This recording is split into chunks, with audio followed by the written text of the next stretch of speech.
Greetings, noble warriors. I am Kovu Hakkat, an ascetic god within the Swords of Sangheili, and I have been requested by the noble Kaiden Nakai Vodar to cover the many worlds our species have colonized in our proud history.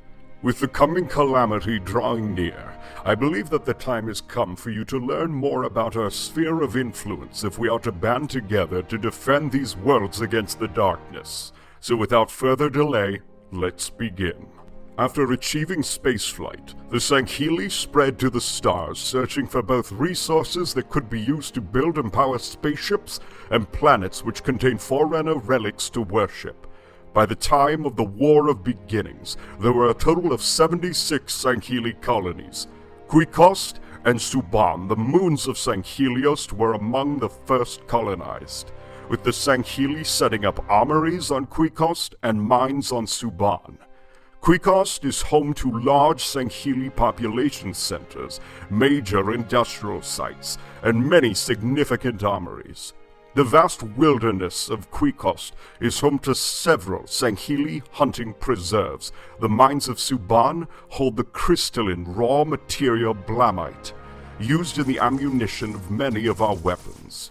It was on one such world, Elgathon, that the Sangheili first encountered the Sanshayum. Elgathon was colonized by the Sangheili as a frontier colony world. A largely barren world, the Sangheili that lived on Elgathon inhabited the high mountains. When the Reformists arrived at Elgathon, it was the beginning of a great war that would alter the course of these two mighty races. Led by an arbiter, the Sangheili resisted the entreatment of the Sanshayum and summarily executed the delegation. What followed was the desecration of Elgathon, a year-long violent conflict that left the planet a charred husk filled with fallen warriors and shattered ships. This event would effectively spark a decades-long war between the two species, known as the War of Beginnings. Following the end of the war and the formation of the Covenant, elite colonies became anchor points for the Covenant. One such valuable colony was Krek. Krek was a planet and Sangheili mining colony in the Balion system. The planet was named after Kreka, the elite that was responsible for the planet's discovery. Kreka accidentally discovered the planet after he fled from a Forerunner shield world.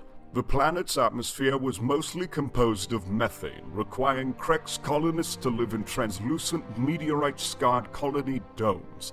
The domes had a residential level with small buildings and spaceports. During the Covenant's early years, it was used as a mining colony that was operated largely underground by Sangheili. The Sangheili mined minerals on the planet to power their ships and metals to construct the hulls of those vessels. While High Charity was the political center of the Alliance, Sangheili and its colonies became the place where warriors would be recruited for the Covenant military. After Sangheili, the important worlds were Sangheili fortress worlds, one such example being the colony Malurok, also known as Decided Heart in the human tongue. Malurok was settled centuries ago by elite Kaidens and drone hive queens. It was the home to some prominent Sangheili clans, such as Clan Moram, the house of the disgraced arbiter Ripa Morami, and Clan Vol, the house of the zealot Marg Vol and the mercenary Parg Vol. Malurok was a world of industry, used to gather, train, and equip a legion of troops as well as warships for the Covenant. Following the end of the Human Covenant War, the elites, lacking a centralized government, were thrown into political turmoil, ultimately resulting in civil war. Some colonies were the birthplace of foolish Covenant splinter groups, such as the remote colony Hezduros. It was a world rich in history, yet poor in political power. The Sangheili that flocked to it were known for being insular and conservative. It contributed to the war effort in recent years by providing fighters, including zealots. Zealots from Hezduros could be recognized by the unique combat harnesses that they wear. Though the colony sent sons to fight humanity, believing that they were doing so in service to the gods, it had not even heard from any other locations in over a year after the Great Schism broke out. The Sangheili of Hesteros preferred their own company and isolated lifestyle. The entire colony backed Julem Dama's quest of vengeance against humanity and those loyal to the Arbiter. Hesteros then became the primary stronghold of Julem Dama's new Covenant order. But after Mdama's death in 2558, his Hesteros followers tried to continue his legacy. But by the time of the fall of his covenant, the fortress had fallen, sealing the fate of this once powerful faction. Many elite worlds became vassal colonies to our Swords of Sangheilios coalition. Such vassal colonies include Kyle Mothka, a frontier world that was embroiled in civil strife, Duran, a world where light and dark coincide, and Ranello, an ice-covered world. Arbiter managed to persuade the majority of the elite colonies to our noble cause to unite the elite people. But there are worlds that neither Covenant nor Swords of Sangheilios inhabit. Some colonies became independent and are governed by ambitious Kaidans. Rak is one such colony, located on the planet Rakoi, where they coexist with its human residents. While Rak is considered an independent colony, it shared a close friendship with us.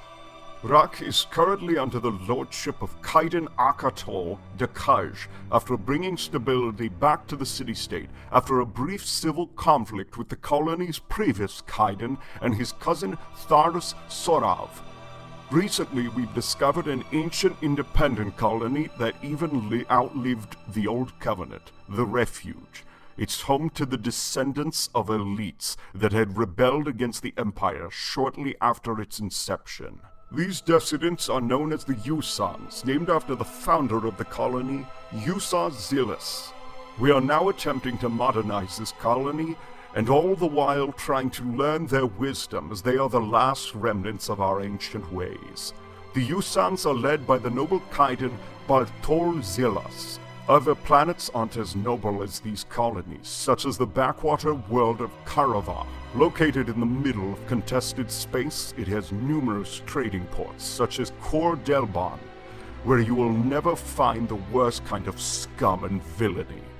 It is home to human dissidents and many honorless Covenant sellsword groups. There will come a time when all our colonies will become one under the Arbiter's noble leadership, and our race will be united once more. But now we face a new foe that threatens our future, the Mad AI, and her fleet of Livruka that wash through the galaxy like a great wave, and leave nothing but destruction behind. We must now join forces with what remains of the humans and defend our worlds. Otherwise, we will become nothing but thralls under the iron heel of the Mad AI's tyranny.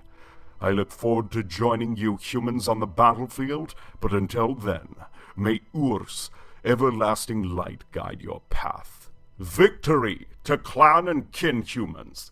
Kovu Hakkat out.